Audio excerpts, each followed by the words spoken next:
기도하심으로 오늘 새벽 기도를 하나님 앞에 올려드리겠습니다. 사랑과 은혜가 풍성하신 하나님, 오늘 이 새벽에 저희들을 깨워주시고 함께 모이진 못하지만 각자의 초소에서 주님과 함께 나아갑니다. 또한 우리 일상 가운데 보낸 이 첫날에 다시 한번 주님의 영이, 주님의 도우심을 우리가 함께 구하며 바라고 나아갈 때에 하나님 그 각 가정과 우리 모든 성도들에게 하나님의 영이 임하심으로 말미암아 이번 한 주간 승리할 수 있도록 축복하여 주시옵소서. 감사 올려드리며 예수님의 이름으로 기도합니다. 아멘. 네, 찬송가 310장입니다. 310장. 하나님의 은혜로 우리 하나님 앞에 찬양 올려드리겠습니다. 하나님의 은혜로 있을 데 없는 자 왜 구속하여 주는지 난 알 수 없도다. 내가 믿고 또 의지함은 내 모든 형편하시는 주님 늘 보호해 주실 것을 나는 확실히 아네. 왜 내게 굳센 믿음과 또 복음 주셔서 내 마음이 항상 편한지 난 알 수 없도다. 내가 믿고 또 의지함은 내 모든 형편하시는 주님 늘 보호해 주실 것을 나는 확실히 아네. 왜 내게 성령 주셔서 내 마음 감동해 주 예수 믿게 하는지 난 알 수 없도다.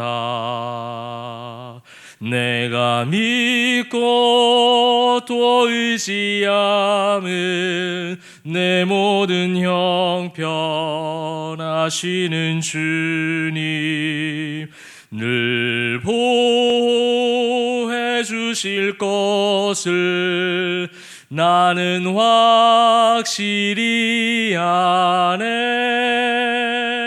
주 언제 강림하실지 혹 밤에 혹 낮에 또 주님 만날 그곳도 난 알 수 없도다. 내가 믿고 또 의지함은 내 모든 형편하시는 주님 늘 보호해 주실 것을 나는 확실히 아네. 아멘. 우리 사도신경으로 신앙 고백하겠습니다. 전능하사 천지를 만드신 아버지를 내가 믿사오며 그 외아들 우리 주 예수 그리스도를 믿사오니 이는 성령으로 잉태하사 동정녀 마리아에게 나시고 본디오 빌라도에게 고난을 받으사 십자가에 못 박혀 죽으시고 장사한 지 사흘 만에 죽은 자 가운데서 다시 살아나시며 하늘에 오르사 전능하신 하나님 우편에 앉아 계시다가 조리로서 산자와 죽은 자를 심판하러 오시리라. 성령을 믿사오며 거룩한 공회와 성도가 서로 교통하는 것과 죄를 사하여 주시는 것과 몸이 다시 사는 것과 영원히 사는 것을 믿사옵나이다. 아멘. 하나님 말씀 함께 보도록 하겠습니다. 오늘 우리에게 주시는 말씀은 구약 성경 요엘서 2장 28절에서 32절까지의 말씀이 되겠습니다. 요엘서 2장 28절부터 32절까지의 말씀이 되겠습니다. 성경책 보시고 또 앞에 자막 보시고 우리 한 목소리로 28절부터 32절까지 봉독하도록 하겠습니다. 그 후에 내가 내 영을 만민에게 부어주리니 너희 자녀들이 장래일을 말할 것이며 너희 늙은이는 꿈을 꾸며 너희 젊은이는 이상을 볼 것이며 그때 내가 또 내 영을 남종과 여종에게 부어줄 것이며 내가 이적을 하늘과 땅에 베풀리니 곧 피와 불과 연기 기둥이라. 여호와의 크고 두려운 날이 이르기 전에 해가 어두워지고 달이 핏빛같이 변하려니와 누구든지 여호와의 이름을 부르는 자는 구원을 얻으리니 이는 나 여호와의 말대로 시온산과 예루살렘에서 피할 자가 있을 것이며 남은 자 중에 나 여호와의 부름을 받을 자가 있을 것임이니라. 아멘. 네, 오늘 우리 요엘서 말씀 2장 28절부터 32절까지의 말씀을 함께 읽어보았습니다. 참 낯이 익는 그런 말씀인 것 같습니다. 우리가 28절 말씀에 보게 되면 우리의 영이 하나님 앞에 영이 부어질 때에 너희 자녀들은 장래일을 말하고 늙은이는 꿈을 꾸며 젊은이 이상을 볼 것이다. 찬양의 가사도 있고 또한 신약 성경에 베드로가 설교하면서 이 요엘서를 인용하기도 했기에 우리에게는 굉장히 낯이 익은 그런 말씀이라고 할 수 있습니다. 그렇다면 오늘 이 말씀이 요엘서에서 위치하는 어떤 이유와 또 우리에게 주시는 메시지가 무엇일까? 이걸 요엘서 말씀을 우리가 계속해서 여러분 새벽마다 묵상하고 또한 큐티책을 통해서 날마다 손은 셈을 통해서 묵상하고 계실 텐데 전형적인 어떤 선지서의 어떤 구성, 선지서의 흐름을 가지고 있습니다. 경고의 메시지를 주시는 거죠. 하나님께서 청종하지 아니한 이스라엘 백성들, 그래서 멸망할 수밖에 없고 하나님 품을 떠나면 멸망할 수밖에 없는 그들의 어떤 영적, 육적 정체성, 그러한 이스라엘 백성들에게 임하는 것이 바로 심판입니다. 심판이 예언이 됩니다. 그러나 하나님은 이 심판을 예언하시고 또 심판을 주시고자 하는 것으로 끝나지 않죠. 하나님의 마음은 심판을 주시고자 하는 것이 아니라 결국 그런 어떤 징계와 채찍질을 통해서 다시금 하나님 앞에 돌아오는 구원의 날. 그래서 이 요엘서의 어떤 주제를 그냥 함축적으로 설명한다면 바로 여호와의 날입니다. 시작은 심판으로 시작하는 것 같습니다. 시작은 어떤 징계적 요소들, 징계적 단어들이 많이 사용이 되어져서 조금은 어둡게 시작하는 것처럼 보이지만 그것으로 끝나고자 하는 것이 아니라 그 얘기를 하시고자 하는 것이 아니라 하나님을 떠나면 그렇게 살 수밖에 없는 인생들이지만 하나님을 다시 하나님의 말씀을 청종하고 하나님 안에 거할 때에 그것이 바로 여호와의 날로 하나님께서 오늘 말씀해 주시면서 그날에 내가 너희를 구원할 거야, 그날에 내가 너희를 다시 회복시킬 거야 라는 어떤 언약적 약속의 성취를 예고하는 그런 또 말씀이기도 합니다. 오늘 그러한 가운데 오늘 본문은 굉장히 그 가운데 그 변화에 대한 정점을 이루고 있습니다. 그 후에 내가 내 영을 만민에게 부어주리니 하나님의 영이 임하신다라는 거예요. 하나님께서 그 영을, 하나님의 성령, 그 영을, 구원의 영을, 치료의 영을, 회복의 영을 부어주시겠다라는 거예요. 근데 오늘 여기서 이 부어주시겠다라는 단어, 이것을 이 앞에 요엘서 앞에 있는 호세아 성경에 보면 똑같이 부어준다라는 말이 있습니다. 근데 호세아 5장 10절 말씀에 보게 되면 내가 나의 진노를 그들에게 물같이 부으리라. 다시 말씀드리면 내가 나의 진노를 그들에게 물같이 부으리라. 하나님의 진노가 부어지신다는 거예요. 호세아 말씀 가운데에서 하나님께서 부으시고자 했던 것은 진노였습니다. 그러나 오늘 이 요엘서의 말씀에서 하나님은 호세아가 끝나자마자 요엘서를 통해서 말씀하시고자 하셨던 것, 내가 너에게 진노를 붓겠다 말씀했지만, 그렇게 너에게 경고의 메시지를 주었지만 결국 내가 부어주고자 하는 것은 무엇이냐면 바로 나의 영, 구원의 영, 회복과 치유의 영, 그 영을 부어주시겠다라는 거예요. 이것이 하나님의 마음이라는 겁니다. 호세아에서는 징계적 요소에 어떤 징계가 부어졌다라고, 진노가 부어졌다라고 본다면 이 요엘서에서는 구원의 영이 부어졌다라는 겁니다. 우리는 늘 우리의 삶 속에 징계, 진노의 영보다는 하나님의 귀한 영, 근데 그 하나님의 영을 우리는 어떻게 생각하냐면 늘 세상적으로, 육적으로, 환경적인 부분들이 좋아지는 그 모든 좋은 것들만 내 속에, 내 삶 가운데 부어지기를 소망합니다라고 살아갑니다. 그러나 하나님의 마음은, 또 하나님의 섭리와 계획은 때로는 다르게 나타날 수가 있습니다. 주의 자녀들이 하나님의 말씀을 떠나게 되고 하나님의 뜻이 무엇인지 모를 때는 하나님께서는 때로는 징계를 부어주시기도 합니다.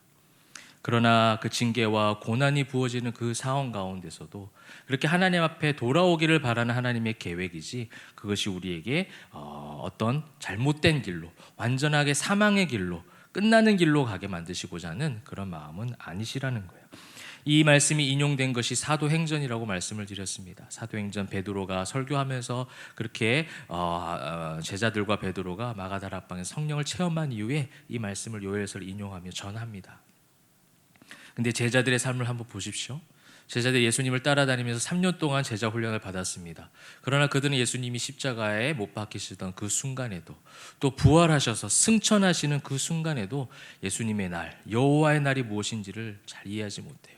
예루살렘을 구원함이 정말 이때입니까? 예수님이 승천하시고자 하는 그 직전에 물었던 질문만 보아도 알 수 있습니다. 아직도 여전히 예수님을 정치적인, 군사적인 메시아로 생각을 하고, 우리가 생각하는 여호와의 날, 우리가 생각하는 회복의 날은 바로 지금 이 순간 이스라엘 백성이 로마의 압제에서 벗어나는 어떤 정치적, 군사적 액션이 취해져야 되는 것이라고 오해하고 있었다라는 거예요. 근데 주님이 생각했던 영이 부어지는, 주님의 구원의 영이 부어지고 주님이 생각하는 그 여호와의 날은 바로 그 마가다락방에서 그들이 예수님을 만나고 성령님을 체험하여 하나님의 마음이, 하나님의 뜻이 무엇인지를 비로소 알게 된 그때가 바로 주님의 영이 부어진 그때였다라는 거예요. 그래서 오늘 말씀에 하나님의 영이 부어지니 자녀들이 장래일을 말한다는 거예요. 하나님의 영이 부어지니 우리의 자녀들이 장래에 하나님의 비전을 품게 되었다는 거예요. 너희 늙은이는 꿈을 꾸며 젊은이는 이상을 볼 것이며, 늙은이가 꿈을 꾸고 젊은이가 이상을 보는 것 현실적으로 힘들어 보입니다. 힘들어 보이는 시대 가운데 살고 있다 할지라도 그들이 꿈을 꾸고 이상을 보게 되는 이유는 무엇이냐면 주님의 영이 부어졌기 때문이라는 거예요. 주님의 영이 부어지는 것, 여호와의 날이 임한다는 것은 나의 삶의 환경의 어떤 회복을 이야기하는 것으로 국한되지 않습니다. 하나님의 범위는 더욱더 넓고 깊습니다. 거시적으로 보면 우리는 여호와의 날 하면, 여호와의 날은 거시적으로 보면 재림의 때가 될 수 있겠죠. 근데 우리는 그 날을 알 수가 없습니다. 언제 오실지 몰라요. 주님이 오실 날을 기대하며 기도하는 마음으로 신랑 되신 예수를 맞이할 우리는 신부된 모습으로 잘 준비가 되어져야 되겠습니다. 그렇다면 아직 임하지 않은 그 여호와의 날을, 그러면 우리는 그 날이 우리에게는 아직 오지 않은 것인가? 그건 아니라는 거예요. 주님이 십자가에 못 박혀 돌아가심으로 성령을 제자들에게 부어주심으로 말미암아 오늘날 우리에게도 그 여호와의 날이 날마다 임하고 있다는 거예요. 주님이 나와 함께 하시고 주님의 영이 내 속에 부어지는 것은 곧 매일매일의 삶이 여호와의 날이고 여호와와 함께하는 축복의 날이라는 것을 우리는 잊어서는 안 됩니다. 너무나도 어려운 시기를 지나고 있는 것이 맞습니다. 빨리 주님이 회복을 해주시는 그 날이 오기를 우리는 고대하며 기도하며 그렇게 나아가고 있습니다. 기도해야 됩니다. 부르짖어야 됩니다. 빨리 우리가 함께 마음껏 예배하고 우리의 영이, 우리의 사역이, 우리의 모든 이 복음을 전하는 모든 것들이 다 회복이 되는 그날을 기대하며 기도해야 되겠지만, 중요한 것은 무엇이냐면 그럼에도 우리 한 사람 한 사람에게 주님은 주의 회복의 영을, 구원의 영을 이미 허락하여 주셨고 그것이 부음을 받았다라는 거예요. 그렇다면 우리가 할 수 있는 것이 무엇입니까? 오늘 마지막 32절 말씀입니다. 누구든지 여호와 이름을 부르는 자는 구원을 얻으리니. 날마다 우리가 입술을 열어 주님을 불러야 하겠습니다. 이 새벽에 여러분들 영상을 켜시고, 어려운 환경이죠. 교회에 오는 것보다 어렵습니다. 자신을 쳐서 잠이 오고 잠을 자도 되는 환경이에요. 누구도 터치하지 않는 이 환경 가운데서 잠을 깨우고 일어나서 영상을 켜서 예배하고 말씀으로 찬양으로 나아가신 여러분, 또한 이 새벽 시간에는 하지 못했지만 이후의 시간이라도 하나님의 말씀과 찬양과 기도로 주님의 영을 공급받고 또 그래서 매일의 삶이 나의 삶이 여호와의 날이다라는 고백하기를 소망하는 마음으로 이 영상을 키시고 말씀으로 찬양으로 기도로 나아가시는 여러분들 가운데 오늘의 삶과 또 이번 한 주간의 삶이 주의 영이 부어지고 주의 영이 부어지로 말미암아 주님의 이름을 마음껏 부르시는 여러분 되시면 좋겠습니다. 여러분, 우리가 영적으로 너무 많이 침체되어 있을 때는 기도의 소리가 안 나온다라는 말을 할 때가 있죠. 근데 우리가 하나님 앞에 여호와 이름을 부르는 그 자체가 사실 축복인 거예요. 어떤 분이 그런 얘기 하시더라고요. 어떤 목사님이 기도가 너무 안 될 때는 주여 주여 라고 그렇게 주님의 이름만 부르기만 해도 하나님께서 아신다라고 말입니다. 여러분, 우리가 기도하기 너무 지쳐 있습니까? 여러 가지 상황 가운데 어려운 우겨싸움, 사방으로 우겨싸움 당하는 모든 상황 가운데 너무나도 많이 영적으로 침체되어 있으니까 주님의 이름이라도 한번 불러봅시다. 주여 주여. 이 새벽에 또 이 새벽 시간 이후에 이 영상을 보신 이후에 그렇게 주님의 이름을 부를 때에 주님께서 우리에게 은혜를 베푸시고 주님의 영이 이미 우리에게 부어주셨기 때문에 그 영으로 말미암아 우리가 회복과 축복의 은혜를 누리게 될 줄 믿습니다. 오늘 하루의 삶, 또 이번 한 주간의 삶이 주의 영을 부음받은 성도답게, 자녀답게 주님의 이름 마음껏 부르시고 그 주님의 이름을 부르실 때 주님의 응답하심이 또 새로운 소망과 평안이 임하게 되시기를 주님의 이름으로 축원합니다. 기도하겠습니다. 사랑과 은혜가 충만하신 우리 주님, 오늘 이 시간에 아버지 하나님 앞에 또 한번 새벽 제단을 온라인이지만 올려드립니다. 이 새벽 제단을 올려드릴 때 하나님, 우리에게 이미 부어주신 그 주님의 영, 성령의 영이 있음을 믿고 고백하고 선포하게 하여 주시옵소서. 또한 그것을 선포하며 주님의 이름을 부르며 나아갑니다. 때로는 기도의 제목이, 또 기도의 음성이, 기도의 입술이 열리지 않아서 답답할 때가 있습니다. 너무나도 영적으로 침체되어 있어서 아무런 힘이 없어서 그냥 그저 허공을 바라보며 주님, 주님 하는 그런 음성도 있을지 모르겠습니다. 그러나 하나님, 그렇게 주님의 이름을 부른다 할지라도 하나님이 그 마음 아시기에 주님의 영을 다시 한번 부어주시고, 또한 아버지 하나님 그 영을 우리 성도들이, 우리 모든 주의 백성들이 만날 때에 다시금 영적인 큰 회복의 역사들을 이루어가게 하시고 매일의 삶이 여호와의 날이라고 고백하는 참된 승리자들 다 되게 하여 주시옵소서. 우리가 오늘도 날마다 중보하는 기도의 제목들이 있습니다. 우리 환울부가 포에버 지체들, 영육의 연약한 자들, 아버지 하나님 우리가 중보하며 기도할 때에 치료하여 주옵시고 회복시켜 주옵시고 날마다 주시는 새 힘 공급하여 주시옵소서. 또한 아버지 하나님, 우리 흩어져 있는 모든 주의 권속들 여전히 주의 전에 모여서 예배하지 못하지만 아버지 하나님, 우리의 각 처소가 성전 되기를 소망합니다. 주님께서 함께하여 주실 때에 그곳이 교회가 되게 하시고 오히려 아버지 하나님 그 가정 가운데 복음이 전해지는 귀한 통로들이 될 수 있도록 이번 기간 가운데, 이 기회 가운데 하나님을 더욱더 높여드리는, 또 하나님 안에서 놀라운 간증의 역사들이 가득할 수 있도록 축복하여 주시옵소서. 아버지 하나님, 우리의 모든 상황 가운데 오늘도 함께 하실 줄 믿습니다. 잠자리에 드는 그 시간까지 우리의 아버지 하나님 삶이, 오늘 하루의 삶이 주의 영이 가득하게 부어짐으로 말미암아 주님께 영광 올려드리고 주님의 기쁨이 되는 귀한 자녀들 다 되게 하여 주시옵소서. 모든 영광 주님께 올려드릴 때에 감사드리며 예수님의 이름으로 기도합니다. 아멘. 하늘에 계신 우리 아버지여, 이름이 거룩히 여김을 받으시오며 나라의 임하옵시며 뜻이 하늘에서 이루어진 것 같이 땅에서도 이루어지이다. 오늘날 우리에게 일용할 양식을 주옵시고 우리가 우리에게 죄 지은 자를 사하여 준 것 같이 우리의 죄를 사하여 주옵시고 우리를 시험에 들게 하지 마옵시고 다만 악에서 구하옵소서. 대개의 나라와 권세와 영광이 아버지께 영원히 있사옵나이다. 아멘. 네, 우리 이 시간에 말씀을 기억하시면서 기도하시고 우리 교회와 또 한국 교회를 위해서 또 코로나 완전하게 소멸될 수 있도록 우리 힘있게 부르짖고 환우 포에버 우리 중보가 필요한 모든 분들 생각하면서 이제 함께 목소리 모아서 기도하도록 하겠습니다. 기도합니다.